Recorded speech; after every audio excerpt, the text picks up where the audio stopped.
ظلم کم سے شروع ہوتا ہے اور آخر میں ختم ہوتا ہے.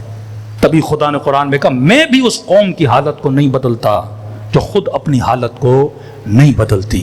انہی طریقوں سے معصومین نے یعنی وصیت نامہ امام ششم امام جعفر صادق صرف وہ سمجھا جو شیعہ با بصیرت تھا. با بصیرت تب بنو گے جب معصومین کے فرامین کو پڑھو گے اور ان فتنوں میں ہم نے اپنی نسلوں کو کیسے بچانا ہے. صرف یہ مت کہو جوان کو نماز پڑھ، نماز کی حکمت بتا. صرف اپنی بیٹی کو نہ کہو کہ حجاب کر، حجاب کی حکمت بتا کہ اس کے فائدے کیا ہیں. شراب نہ پی، نہیں، یہ سمجھاؤ کہ شراب پینے کے نقصانات کیا ہیں. یہ سمجھاؤ کہ اس حیوان کو کھانے کے نقصانات کیا ہیں. نامحرم سے تعلق کا نقصان کیا ہے. موسیقی، گانا بجانا، یہ ڈانس کے پروگرامز، یہ مکس گیدرنگ کتنا ہمارے روح پہ گندا اثر چھوڑتی ہے. جب تک آپ نسلوں کو سمجھاؤ گے نہیں، باتوں کو ہضم کرواؤ، دین کو چبا چبا کے نسلوں کو سمجھاؤ تاکہ کل کوئی دشمن، یہ بچہ جو نمازی تھا کہ مولانا یونیورسٹی کیا خراب ہو گیا، یہ بچی جو با حجاب تھی کہ ہم نے یورپ پڑھنے کے لیے بھیجا، حجاب اس نے اتار دیا، کیوں وہ نہ گمراہ ہوئے شامیوں کے زمانے میں؟ کیوں سامنے موت کو دیکھ کے بھی حجر بن عودہ نے امیر المومنین کو نہیں چھوڑا؟ آج اتنا سستا ہو جاتا ہے یہ جوان، تھوڑی سی گناہ کی دعوت پہ خود کو بیچ دیتا ہے کیونکہ ہم نے اس کی بنیادوں کو مضبوط نہیں کیا، ہم نے اسے بابصیرت نہیں بنایا. صلوات پڑھے محمد و آل محمد پر.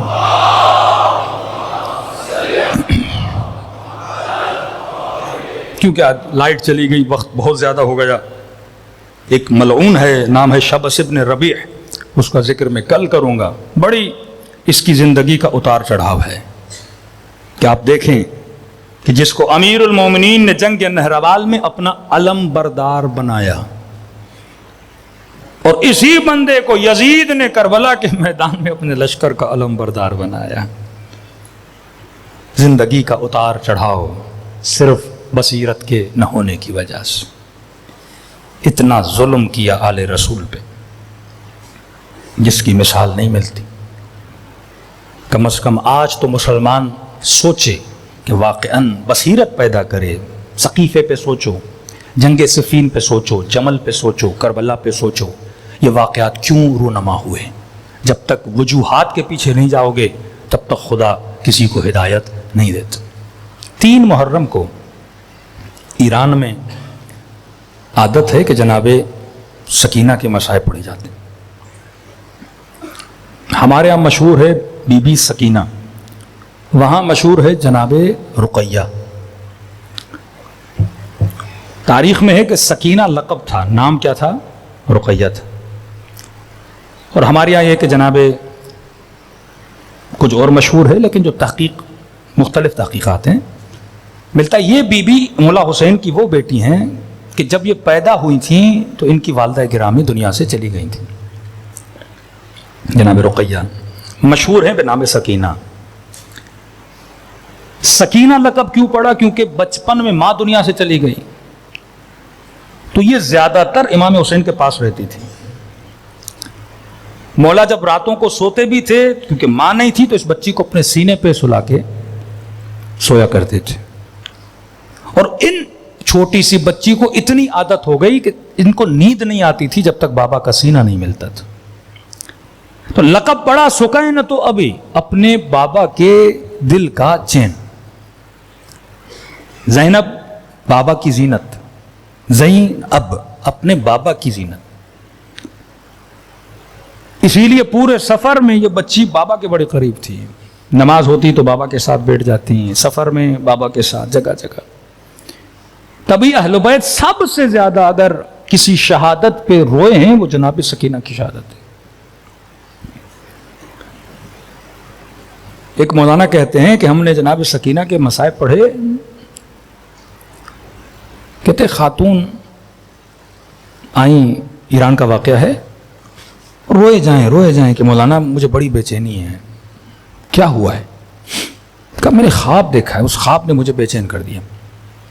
کیا دیکھا ہے؟ کہ کل میں آپ کی مجلس میں آئی تھی، مجلس ہو رہی تھی، میری 2 بچیاں آئیں، مجلس میں بیٹھی تھیں. اب ظاہر ہے بچے ماں سے کبھی پانی مانگتے ہیں، کبھی کیا مانگتے ہیں. تو کہتی ہیں جس طرح میں نے کہا ایران کی مجلسوں میں چائے بھی چلتی ہے بیچ بیچ میں، تو کہہ رہی ہے چائے کا ٹرے آیا اور کچھ خواتین نے چائے، 1 کپ چائے کا بچا. تو میری جو بڑی بیٹی تھی اس نے کہا مجھے چائے پینی ہے، تو میں نے اس کو چائے دی. چھوٹی والی دیکھ رہی تھی. اس نے کہا کہ مجھے بھی چائے چاہیے. میں نے ایک بار ڈانٹا, میں نے کہا چائے ختم ہو گئی ہے بعد میں. کہا نہیں مجھے چاہیے, بچے ہیں کوئی چیز دیکھتے ہیں تو کہا مجھے بھی چاہیے. ایک بار روکا, 2 بار روکا, 3 بار روکا. اتنا شور کیا اس بچی نے کہ مجھے چائے چاہیے.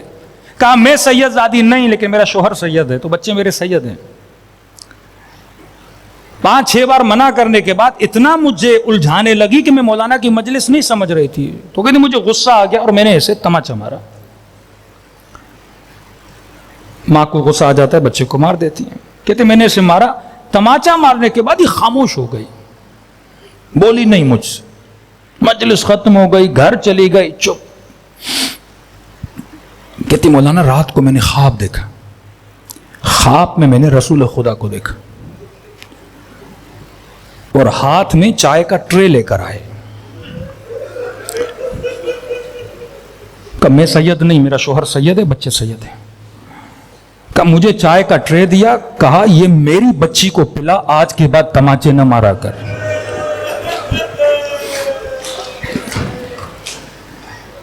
کہ جب سے خواب دیکھا ہے مجھے سکون نہیں ہے. مولانا نے سمجھایا, یہ رسول سمجھانے کے لیے آئے تھے کہ بچوں کو مارا نہ کرو. نسلوں کے اتنے فاصلے کے بعد بھی اگر کوئی سید بچی کو تماچا مارے, رسول برداشت نہیں کر رہے.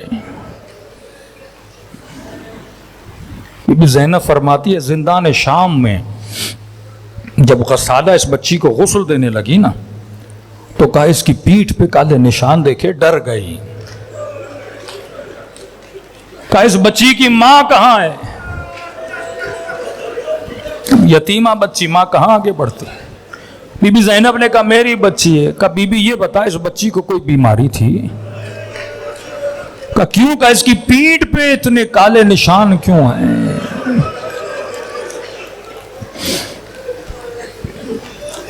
لیکن خدا کی قسم ہے سکینہ کو ان چیزوں کی تکلیف نہیں تھی. کبھی اس بچی نے اس بات پہ نہیں رویا کہ مجھے مارا گیا, تماچے مارے گئے, کھانا نہیں ملا. نہیں, اس بات پہ کبھی شکایت نہیں کی. نہ ہی ان تکلیفوں کی وجہ سے یہ بچی دنیا سے چلی گئی.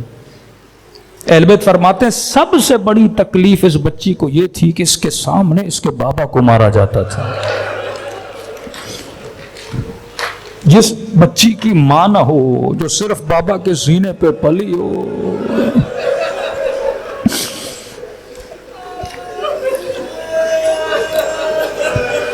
یہ روایت میں نے آج پڑھی کہ جیسے یہ بچی شہید ہوئی, واقعہ لمبا ہے. خود جناب سکینہ کی شہادت بھی امام زین العابدین کہتے ہیں رومی سپاہی ایک خرابے میں اہل بیت کو بیٹھا, ایسی دیواریں جو 2-3 دن میں گر جاتی ہیں, اہل بیت شہید ہو جاتے ہیں. کہ یہ رومی سپاہی یہ سمجھ رہے تھے کہ ہمیں ان کی زبان سمجھ نہیں آتی, لیکن امام ہے ہر زبان کو سمجھتا. کہتے ہیں اپنی زبان میں کہہ رہے تھے ہم نے اس لیے ان کو یہاں رکھا ہے کہ دیواریں گر جائیں, ہم حادثہ شو کر کے بولیں کہ یہ دنیا سے چلے گئے. اسی رات جناب سکینہ کی شہادت ہوتی ہے, اور بی بی کی شہادت کی وجہ سے اہل بیت کو یہاں سے منتقل کیا جاتا ہے کہیں اور. یعنی منجی بنتی ہیں امام زین العابدین کے لیے. سیدہ زینب فرماتی ہیں رات کے اندھیرے میں اس بچی نے خواب دیکھا. خواب میں دیکھتی ہیں کہ بابا آئے ہیں اسی طرح جس طرح گھر میں سینے پہ سلاتے تھے. سکینہ کو سینے پہ سلایا ہے.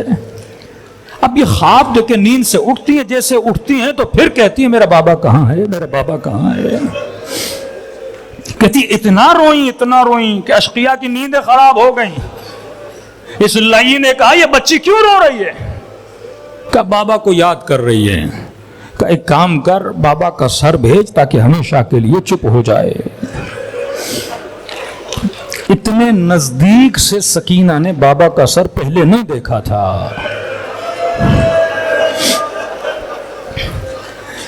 کہتی ہے ظالم جب سر لایا تو زینب روکتی رہی کہ بچی کے پاس نہ لے جا.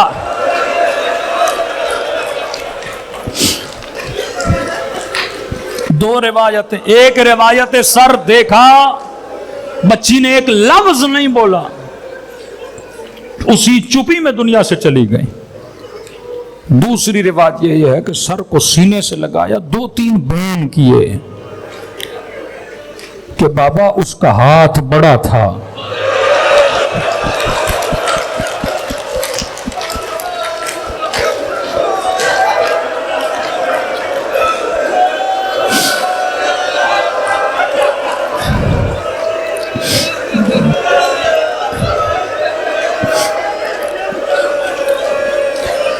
میرا رخسار چھوٹا تھا. آج اس بی بی کی شہادت نہیں پڑھ رہا, صرف رب دے رہا ہوں تاکہ کربلا کی طرف تیرا دل چلے.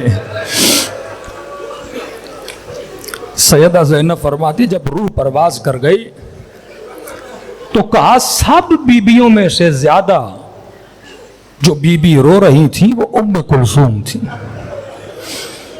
اتنی تڑپیں, اتنا روئیں, اتنا بلبلائیں کہ بی بی زینب نے کہا ام کلثوم کیا کر رہی ہو؟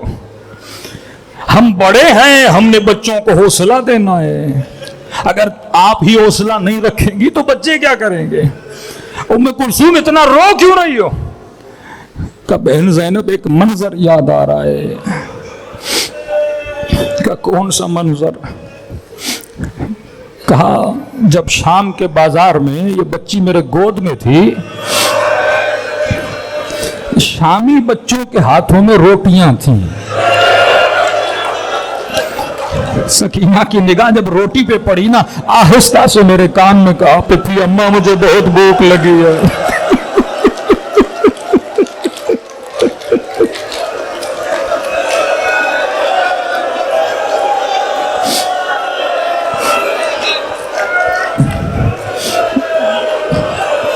کہ زینب میں رو رہی ہوں, میں سکینہ کو روٹی بھی نہ دے سکی. اسی طرح بابا کے پاس چلی گئی. کتنی اہمیت ہے دین خدا کی جس پہ حسین سکینہ کو قربان کر رہے. بس یہ سوچا کرو جب کہیں پہ شریعت پامال ہو تو سکینہ کو یاد رکھا کرو. آئیے آج ایسے سلام کریں جیسے حسین کو سکینہ نے سلام کیا. السلام علی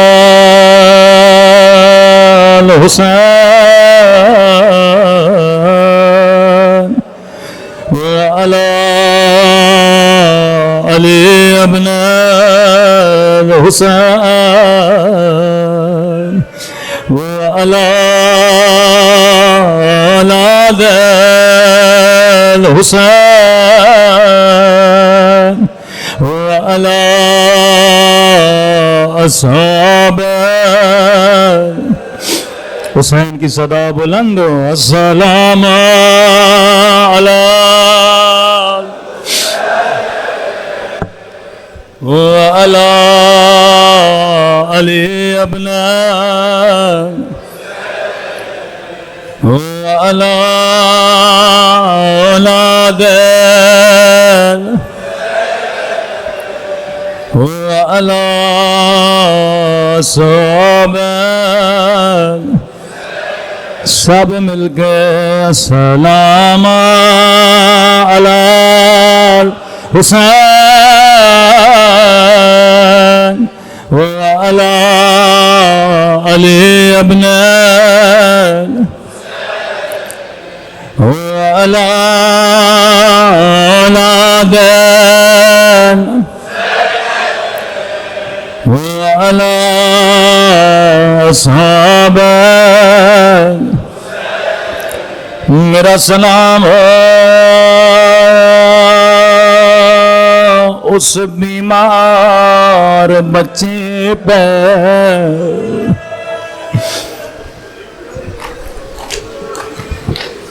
جو مدینے میں کبھی اکبر کو یاد کرتی ہے, کبھی بابا کو یاد کر کے روتی ہے. امام حسین نے کہا عباس کاغذ و قلم لا, ان کے نام لکھو جو ہمارے ساتھ سفر پہ چلیں گے. غازی عباس کہتے ہیں میں نے سارے نام لکھے لیکن مولا نے زہرا کا نام نہ لکھایا. مولا کیا زہرا نہ چلیں گے؟ فرمایا عباس میری زہرا بیمار ہے. زینب کو کہو زہرا کی چار پائیں صحن میں رکھے، ہر بی بی زہرا سے خدا غافل کرے، اس بیمار بچی کو صحن میں رکھا گیا۔ یہاں ہر بی بی آتی تھی زہرا کو سینے سے لگاتی تھی اور کہتی تھی خدا حافظ زہرا، اگر زندگی رہے تو پھر ملیں گے، لیکن جناب زہرا خاموش، ساری بیبیاں خدا حافظ کرتے گئے، آخر میں بی بی زینب کی باری آئے، زہرا کو سینے سے لگایا، کہا خدا حافظ زہرا، اگر زندگی رہے تو پھر ملیں گے۔ بچی نے دونوں باہیں پھوپھی کے گلے میں ڈالے، روکے گا پھوپھی اماں میں سمجھ گئے، میرا بابا واپس نہیں آئے گا، میرا علی اکبر واپس نہیں آئے گا۔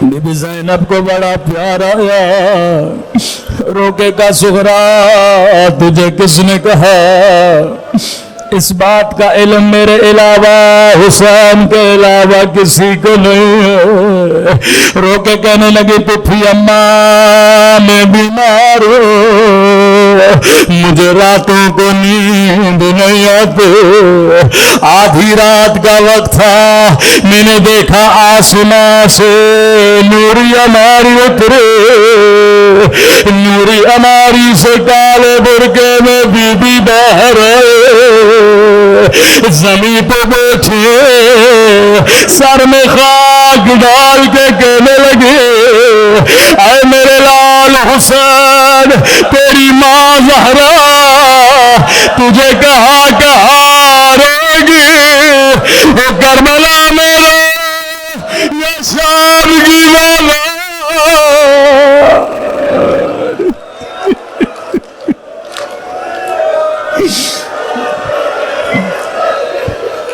زینب کو بڑا پیار آیا، امام حسین کی خدمت میں آئے، فرمایا حسین اگر زہرا کے نہ چلنے کی وجہ اس کی بیماری ہے، میں زینب وعدہ کرتی ہوں خیال رکھوں گے، اپنے ہاتھوں سے کھانا کھلاؤں گے۔ امام نے کہا بہن زینب میرا دل بھی ہے زہرا کو لے کر چلو، لیکن زینب حسین کی مجبوری سمجھو، حسین کیسی مجبور ہے۔ بہن زینب جتنے بچے چل رہے، کسی کی شکل بابا علی سے ملتی ہے، کسی کی شکل نانا رسول سے ملتی ہے، کسی کی شکل حسن سے ملتی ہے۔ بہن زینب میرے جانے کے بعد تیرے ہاتھوں میں رسیاں، تیرے سر سے چادر، میرے زہرا کی شکل اماں زہرا سے ملتی ہے، میں کیسے برداشت کرے اماں کی شبی شرابی کے درمیان شامیہ کی بازار میں۔